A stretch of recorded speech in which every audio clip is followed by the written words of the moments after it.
औज़ुबिल्लाहि मिनश्शैतानिर्रजीम बिस्मिल्लाहिर्रहमानिर्रहीम।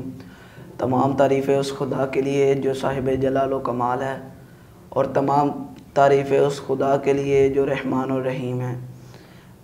मैं हूँ आपका होस्ट सकलैन रज़ा और आप देख रहे हैं प्याम रमज़ान, जिसमें आज हमारे साथ मौजूद हैं क़िबला असद अब्बास गफ़ारी साहब। अगर साहब जी अस्सलामु अलैकुम। वालेकुम अस्सलाम व रहमतुल्लाहि व बरकातुहू। अगर साहब जी हम आपसे पहला सवाल ये करते हैं कि शब कदर क्या है, और हमारे आइमा अलैहिस्सलातु वस्सलाम ने शब कदर के बारे में क्या बताया है। औज़ु बिल्लाहि मिनश शैतानिर रजीम बिस्मिल्लाहिर्रहमानिर रहीम अल्हम्दुलिल्लाहि अहलिही वस्सलातु अला अहलिहा अम्मा बाद। बिस्मिल्लाहिर्रहमानिर रहीम इन्ना अंज़लनाहु फ़ी लैलतिल क़द्र वमा अदराका मा लैलतुल क़द्र लैलतुल क़द्र खैरुम मिन अल्फ़ि शहर तनज़्ज़लुल मलाइकतु वर्रूहु फ़ीहा बिइज़्नि रब्बिहिम मिन कुल्लि अम्र सलामुन हिय हत्ता मतलइल फ़ज्र। सबसे पहले तो परवरदिगार आलम का शुक्र अदा करते हैं कि उसने हमें इस मुकाम पर बैठने की तौफ़ीक़ इनायत फ़रमाई।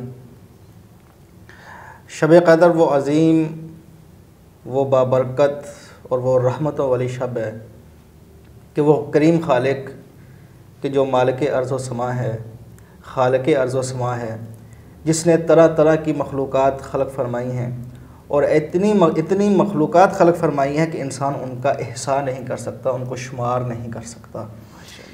तो वो ऐसा खालिक कि जो हर रोज़ नई नई इजादात करता है, हर रोज़ नई नई उसकी शान है। उसने जहाँ इतनी मखलूक़ात ख़ल्क़ की हैं, उन सब में से एक इंसान को ख़ल्क़ फरमाया है माशाअल्लाह। और इंसान को ख़ल्क़ फरमाने के बाद उसने कहा है कि फ़तबारकल्लाहु अहसनुल ख़ालिक़ीन। माशाअल्लाह। उसने जितनी मखलूक़ात, अब मखलूक़ात मैं गिनवा नहीं सकता, जो मुझे याद है कि मैंने, अब हर बंदा तो मुकम्मल तौर पर तो एहसान नहीं कर सकता, लेकिन कुछ 4 5 6 7 8 जो हैं, इतनी तो तकरीबन याद होती हैं हर इंसान को। तो जितनी भी मखलूक़ात आप तसव्वुर कर लेंगे, जितनी मखलूक़ात आपके जहन में आती हैं, उन तमाम मखलूक़ात को ख़ल्क़ करने के बाद अल्लाह ने ये नहीं फरमाया कि फ़तबारकल्लाहु अहसनुल ख़ालिक़ीन। सिर्फ़ एक इंसान को वजूद देने के बाद, हयात देने के बाद, एक इंसान को ज़िंदगी अता करने के बाद, फिर अक़ल देने के बाद, शऊर देने के बाद वो कहते हैं फ़तबारकल्लाहु अहसनुल ख़ालिक़ीन। वो अल्लाह वो है कि जो सबसे बेहतरीन ख़ल्क़ करने वाला है। तो ऐसा खालिक जब उसने हमें ख़ल्क़ फरमाया, और ये भी फरमाया कि लक़द कर्रमना बनी आदमा, तो अपनी तमाम मखलूक़ात पर उसने हमें ये फ़जीलत दे दी। अब इस सारी फ़जीलतों के बावजूद वो हमें कह रहा है कि वमा अदराका मा लैलतुल क़द्र, तुम क्या जानो कि लैलतुल क़द्र क्या है।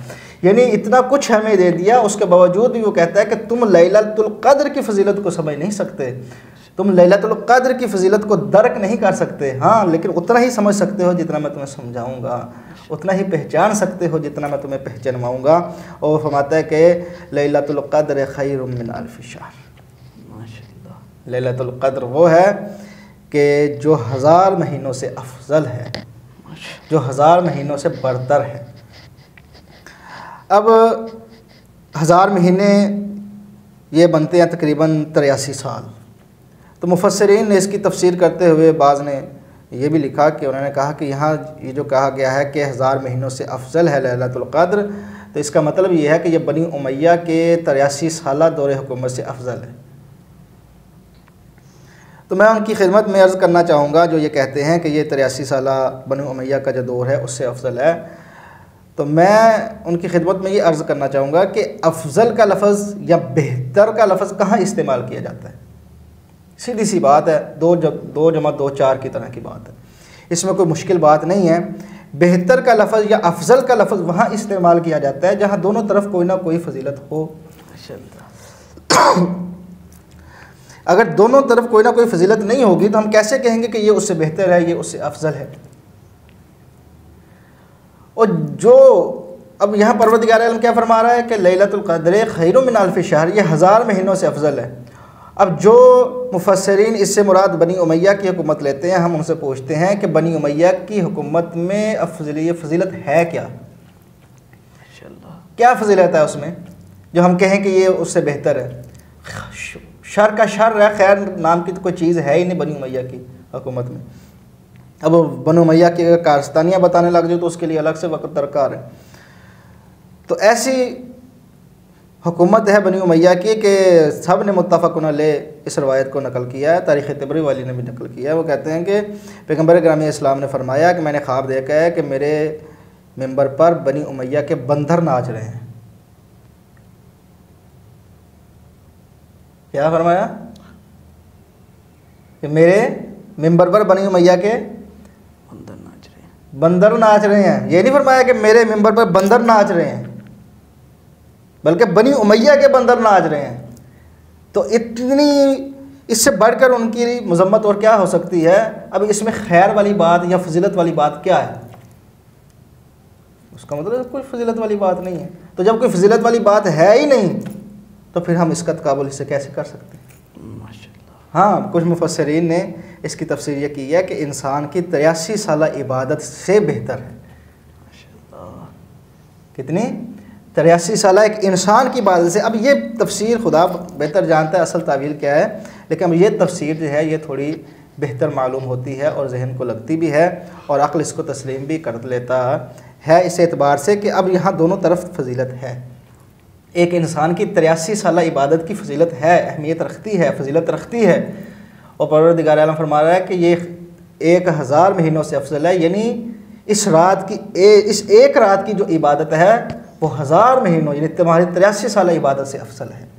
तो वो अपनी जगह पर फजीलत रखती है, और इस रात की फजीलत ये है कि ये उन 83 साल इबादत कि जिसको खुदा इबादत कह रहा है, ना वो कि जिसे हम इबादत समझ रहे हैं। माशाअल्लाह। जो इबादत है हकीकी तौर पर इबादत है, उस इबादत से इस एक रात की इबादत अफजल है। माशाअल्लाह। महसूस फरमाया आप इस मकाम को। और फिर क्या है लैलतुल क़द्र? लैलतुल क़द्र इन्ना अंज़लनाहु फ़ी लैलतिल क़द्र। ऐसी बाबरकत शब है कि जिस शब में परवरदिगार आलम फरमाता है कि हमने कुरान को नाज़िल किया। लैलतुल क़द्र की अपनी एक फजीलत है, लैलतुल क़द्र की अपनी एक अज़मत है। ये नहीं फरमाया कि मैंने कुरान को नाज़िल किया है तो कुरान को नाज़िल करने की वजह से ये शब शब क़द्र करार पाई है। नहीं, ये शब क़द्र है, ये फजीलत वाली रात है। इस फजीलत वाली रात में खुदा फरमा रहा है कि मेरा जो कलाम है, जो मेरी ज़ात से मंसूब है, मैंने अपने इस कलाम को नाज़िल करने के लिए इस रात का इंतखाब किया। माशाअल्लाह। अब यहाँ एक और भी बात जहन में आ गई, आप महसूस फरमाएँ कि परवरदिगार आलम ने अपने कलाम को नाज़िल करने के लिए जिस रात का इंतखाब किया है उस जैसी कोई रात नहीं है। माशाअल्लाह। सबसे अफजल रात है, सबसे बेहतर रात है। और अभी जो फरमाया कि ये 1000 महीनों से बेहतर है, कितनी बेहतर है ये भी नहीं बताया कितनी बेहतर है, बस इतना बताया कि बेहतर है, 1 गुना बेहतर है, 2 गुना बेहतर है, 3 गुना बेहतर है, 100 गुना बेहतर है। इसको परवरदिगार आलम ने मेरी मुकम्मल फजीलत बयान नहीं फरमाई, बस इतना कहा कि तुम्हारा इतना ईमान रखना ज़रूरी है कि ये बेहतर है। कितनी बेहतर है वो परवरदिगार आलम जानता है। तो जो इतनी बेहतरीन और अफजल रात है, परवरदिगार आलम ने अपने कलाम को नाज़िल करने के लिए उस रात का इंतखाब किया है कि जिसमें इतनी फजीलत है। उस रात का इंतखाब किया परवरदिगार आलम ने अपने कुरान को नाज़िल करने के लिए। तो जब कुरान को नाज़िल करने के लिए उस रात का इंतखाब किया है, तो अब इंसानों में जो इंसान सबसे अफजल होगा, मोहम्मद मुस्तफ़ा जैसी शख्सियत, यकीनन कि जो परवरदिगार आलम के बाद पूरी कायनात से अफजल है, तो ऐसे क़ल्ब का इंतखाब परवरदिगार आलम ने कुरान के लिए किया। माशाअल्लाह। ये अज़मत है कुरान की, और ये अज़मत है शब क़द्र की कि इन्ना अंज़लनाहु फ़ी लैलतिल क़द्र वमा अदराका मा लैलतुल क़द्र लैलतुल क़द्र खैरुम मिन अल्फ़ि शहर। और उसके बाद क्या फरमाया? लैलतुल क़द्र क्या है? तनज़्ज़लुल मलाइकतु फ़ीही बिइज़्नि रब्बिहिम मिन कुल्लि अम्र। तनज़्ज़लुल मलाइकतु वर्रूहु फ़ीही बिइज़्नि रब्बिहिम मिन कुल्लि अम्र। कि ये वो अज़ीम शब है कि जिसमें मलाइका और रूह अपने रब के इज़्न से नाज़िल होते हैं, मिन कुल्लि अम्र, हर अम्र लेकर के। क्या लेकर के? हर अम्र लेकर के। अब ये अमर जो मादा अमर है ना, हमज़ा मीम रा, इस मादे की जो जमा है वो दो तरह से बन सकती है। एक इसकी जमा आती है अवामिर, वो हुक्म के माना में, एक इसकी जमा आती है उमूर, वो मुआमले के माना में। तो यहाँ जो अमर मुराद फरमाया गया है, तो इस अमर से मुराद अवामिर नहीं है बल्कि उमूर है, यानी हर किस्म का मामला, हर बात लेकर के वो नाजिल होते हैं। कौन नाजिल होते हैं? मलाइका और रूह। रूह क्या है? बाज़ इससे मुराद लेते हैं कि रूह से मुराद रूहुल अमीन यानी हज़रत जिब्रील है। तो मुफस्सिरीन फरमाते हैं उलमा तशय्यो के और मासूमीन अलैहिस्सलातु वस्सलाम से रवायत भी है, ग़ालिबन इमाम जाफ़र सादिक़ अलैहिस्सलातु वस्सलाम से भी, और फरमाते हैं कि जो रूह है ना, जो जिब्राइल है, हज़रत जिब्राइल अलैहिस्सलातु वस्सलाम, वो मलाइका में शामिल है। जब फरमा दिया कि तनज़्ज़लुल मलाइका, तो मलाइका नाजिल होते हैं, तो उनमें जनाब जिब्राइल भी आगे। वर रूह, तो ये अलग से वर रूह कहने का मतलब ये है कि रूह एक और मखलूक है, यानी सिर्फ ये नहीं बल्कि रूह एक अलग मलाइका नहीं है बल्कि एक अलग मखलूक है। और अज़म मिनल मलाइका, इमाम अलैहिस्सलाम फरमाते हैं कि ये ऐसी मखलूक है जो मलाइका से अजीम है। माशाअल्लाह। तो ये दो मलाइका और रूह, ये दो मखलूक़ात परवरदिगार आलम की नाजिल होती हैं। क्या लेकर के नाजिल होती हैं? मिन कुल्ले अम्र, अम्र लेकर के नाजिल होती हैं। मासूम फरमाते हैं कि इस शब को शबे विलायत भी कहा जाता है। माशाअल्लाह। इस शब को शबे इमामत भी कहा जाता है। उस्ताद मोहतरम क़िबला सैयद हैदर हुसैन काज़मी साहब जो है वो एक दर्स में फरमा रहे थे कि मासूम फरमाते हैं कि अगर कुरान से किसी आयत से हमारी इमामत पर गुफ्तगू करनी हो तो इसी आयत के ज़मन में करो। माशाअल्लाह। मासूम के फरमान की रोशनी में कि ये आयत जो है वो हमारी इमामत पर दलील है और हमारी इमामत पर, हमारी विलायत पर दलालत करती है। किस तरह? वो फरमाते हैं कि जब ये नाजिल होते हैं तो किस पर नाजिल होते हैं? यही नहीं फरमाया कि फ़रिश्ते नाजिल हुए और रूह नाजिल हुए, नहीं, बल्कि तनज़्ज़लु। अब जानते हैं कि ये फ़िल मुज़ारे का सीगा है जो मौजूदा मौजूदा ज़माने का माना देता है और इस्तिक़बाल यानी आने वाले ज़माने का भी माना देता है। तो जब ये ऐसा परवरदिगार आलम ने मुज़ारे का सिगा इस्तेमाल किया तो इसका मतलब क्या हुआ? इसका तर्जुमा ये होगा कि नाजिल होते हैं और नाजिल होते रहेंगे, यानी जैसे जैसे शब क़द्र आएगी हर साल वैसे वैसे मलाइका और रूह, ये दोनों मखलूक परवरदिगार आलम की अजीम मखलूक है, ये दोनों मखलूक़ात नाजिल होती हैं और अम्र लेकर के, हर मुआमला लेकर के, हर बात लेकर के नाजिल होती हैं। तो किस पर नाजिल होती हैं? पैगम्बर ग्रामी इस्लाम पर तो नाजिल होते थे। अब पैगम्बर ग्रामी इस्लाम ज़ाहिरन इस दुनिया में अब नहीं है, तो कहाँ नाजिल होती हैं? यकीनन पैगम्बर ग्रामी इस्लाम के बाद मौला कायनात पर नाजिल होते थे।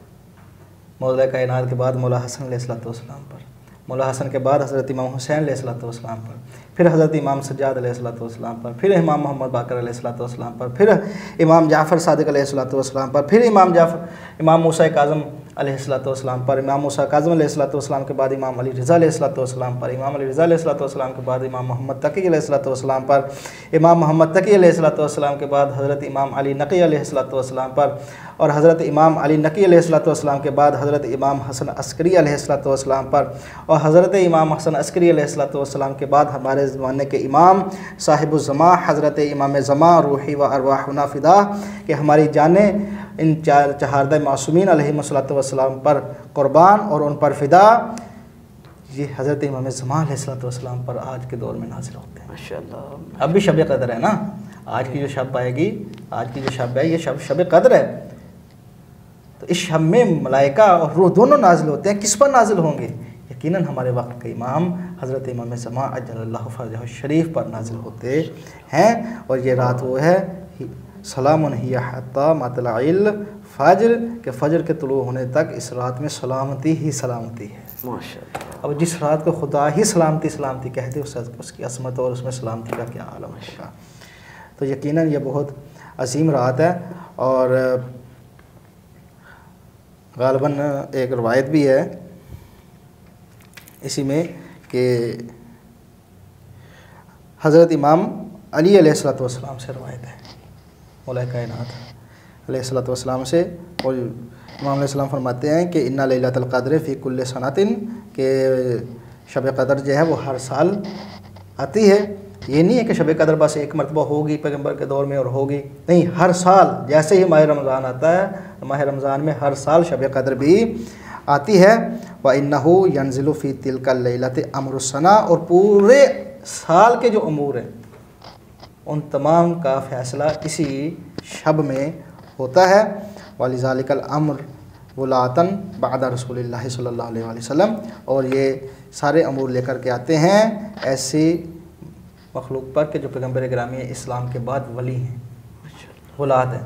तो इब्न अब्बास इसके रावी हैं। तो इब्न अब्बास कहते हैं कि मैंने अर्ज़ किया मन हूँ कि मौला वो कौन है कि जो पैगंबर गिरामी इस्लाम के बाद वली हैं। तो आपने फरमाया अना व अहद अशर मिन सुल्बी आइम्मतुन अलैहिमुस्सलातु वस्सलाम, कि मैं और मेरे बाद मेरी सुल्ब से जो 11 इमाम आएंगे ना, वो हैं वली आमर।